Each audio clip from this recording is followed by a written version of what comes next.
जय जगन्नाथ। आज समस्त लंच मु बनैबी तो आपण मैंने वीडियो लास्ट पर्यंत देखो। जो भाया खरा हो जमा इच्छा होनी गरम भात खाइबा से मुझे भाविली आम पखाड़ खाइबू तो सज पखाड़ खाया इच्छा थी तो मुझे पियाजी छाणुली तो आपण मैंने देखिपे मु फर्स्ट गोलैकिना रखी तो तापर मुझे छाणा लगिगली आपण मैंने देखिपे ये मोर पियाजी हो जाए देखो केते क्रिस्पी भाया लगुच आ बढ़िया से छाणी हो मुझे बैगण को काटिकी रखी ताकू छाणी दूची तो आपण मानक रेसिपी वीडियो जदि दरकार कमेंट बॉक्स में जनातु।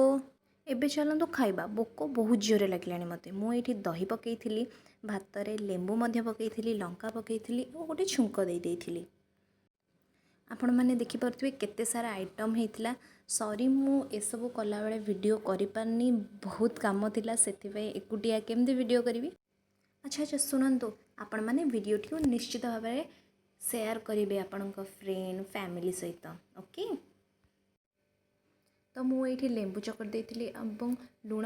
पकई भात रे स्वाद अनुजाई तो आपण मैंने देखिपे ये सब मु पोड़ा पोड़ी करके रखी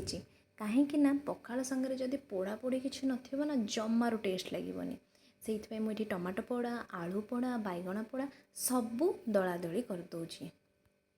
एवं ये चकटार जदि बड़ी चूरा न पड़े तो टेस्ट केमती लगे तो आपण मैंने भावुथे मु टमाटो बैगण आलू कहीं चोपा छड़ेली कहीं मत बास्नाटा बहुत भल लगे। आज आमर होता आचार कदली बरा बैगण छणा पियाजी साग बड़ीचूरा बादाम चटणी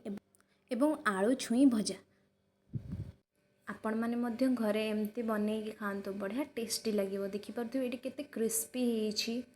तो मु तो चलि खायापे मत तो बहुत ही भल लगुला तो आपण मैंने घरे ट्राए करंतु बाय बाय।